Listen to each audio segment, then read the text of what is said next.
Time to talk some Texas football. National Signing Day, the second version, coming up in about 10 days. We've got Mike Roach on the line from Horns 247.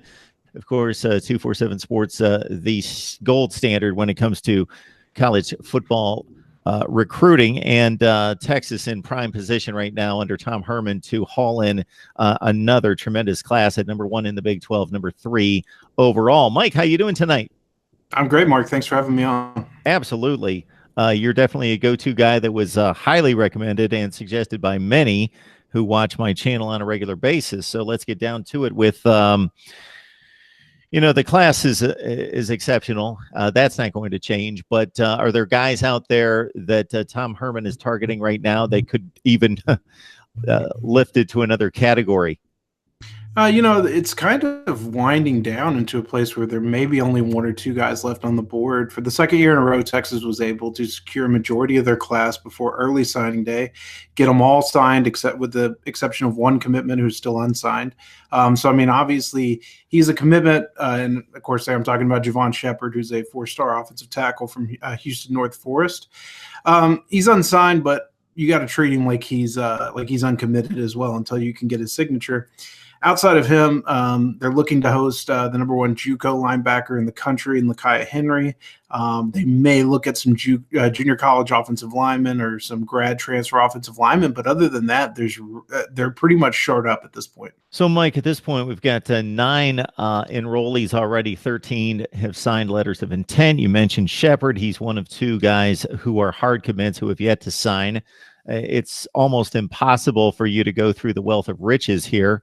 But in regards to basically your insight into this class, where are the strengths, any interesting storylines, obviously the gems, but also maybe some guys that are a little bit under the radar that you really like? I think the strength of this class is I wouldn't say it's at a certain position. It's at versatile athletes. They've got a lot of those type of guys.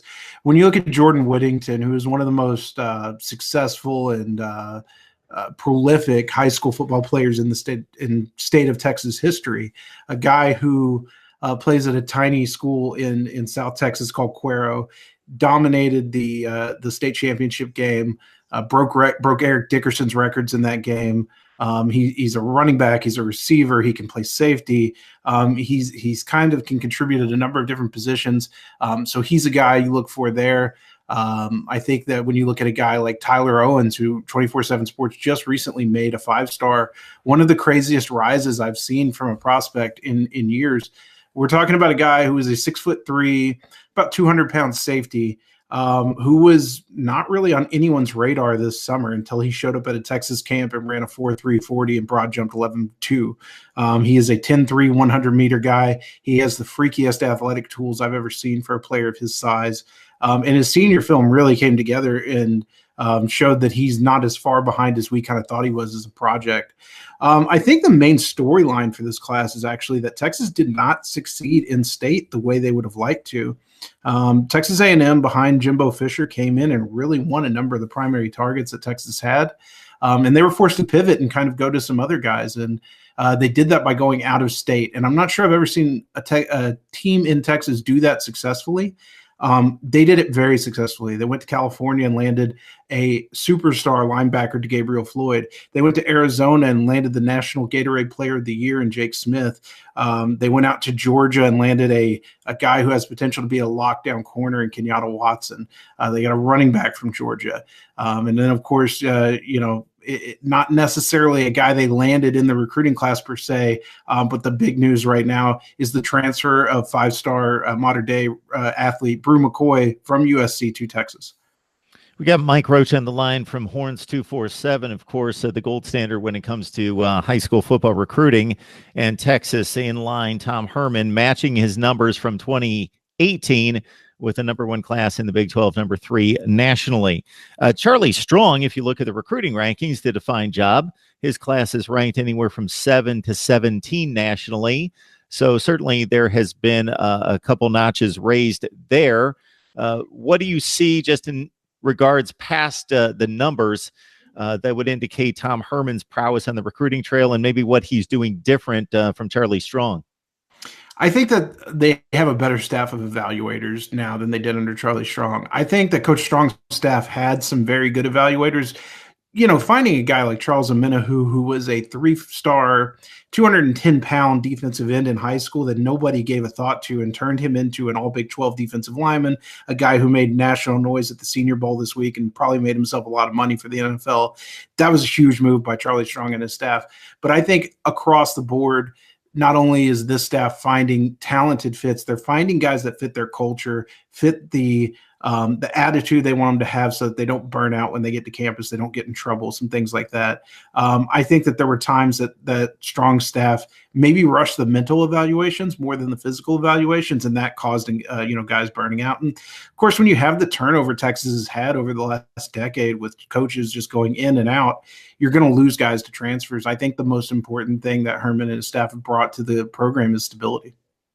Mark Rogers TV, the voice of college football, talking Texas football with Mike Roach from Horns 247. You mentioned just a couple seconds ago the name of Jimbo Fisher. Of course, he is facing a pretty heady challenge with Nick Saban in the same division, LSU prominent, and other teams, but also in the state of Texas from a recruiting standpoint against Tom Herman. You mentioned Jimbo Fisher making some inroads. This is going to be an interesting battle between these two for the next few years. Any real storylines or narratives of the Jimbo Fisher approach and how that possibly complements or clashes with Tom Herman? Obviously, when you're talking about Jimbo Fisher, you're talking about a guy who can sell, being one of the only national championship winning coaches still active in college football, aside from, Nick Saban or Mac Brown now that he's back in it. But coming in and having that resume, having that name notoriety helps a lot, and it boosted A&M a lot this year. They had a wonderful recruiting class. They did it by jumping on those guys early, building a consensus with them in much of the same way that Tom Herman did in his 2018 class. The new car smell really works in the state of Texas with high school prospects. They like guys coming in. Guys are turning out to want to be part of rebuilding a proud program back to what it used to be. I think that Herman played off that in 2018. I think that Fisher played off that in 2019. And it's about to get real interesting. You mentioned Alabama, LSU. Let's not forget that Lincoln Riley is also having a lot of success up at Oklahoma. I'm not sure that, and TCU always recruits well in pockets. Ohio State has become more of a school that recruits in the state of Texas as well. So I'm not sure I've ever seen the state become as much of a battleground as it is right now.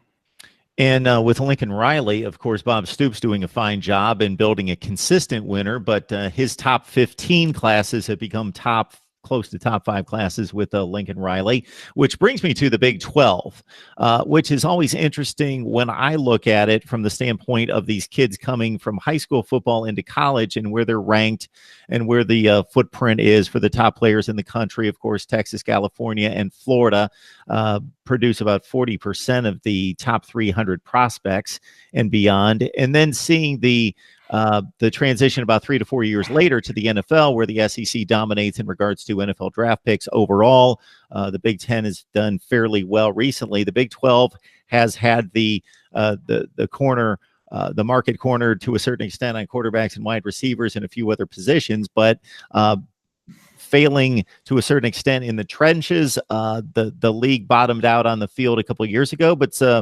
performed fairly well. Where do you think the conference is in regards to recruiting and standing up against the other Power 5 leagues?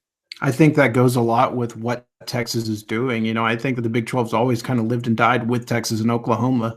Those are the schools that have to get out. And, every once in a while, Oklahoma State is a threat nationally, or TCU is a threat nationally.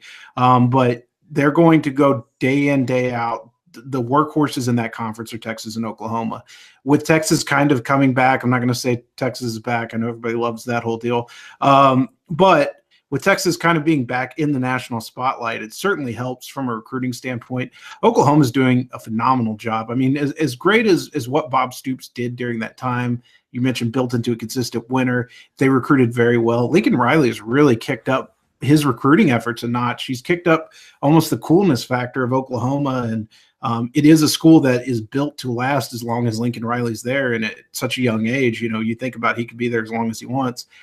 I think one thing that changes the conversation on, because everything's cyclical. I remember in the mid 2000s, the Big 12 was one of the premier college conferences out there. You know, when Texas was playing USC in that Rose Bowl, the Big 12 was year in and year out, you know, a threat to be in the national championship. So with everything changing, I think the biggest thing is the way the pro game changes. And I think we saw it with the Chiefs this year, looking pretty much like a Big 12 team, the Rams as well. And so I think that whatever happens at the level above kind of feeds into what happens at the level below. So I'm excited to see that NFL teams are embracing more wide open offenses. The SEC teams are always going to have guys in the trenches. They're always going to have offensive linemen, and they're always going to have defensive freaks who can play multiple positions. I mean, that's kind of their bread and butter. I think the Big 12 is always going to be strong on your skill positions and your defensive backs because that's where they play.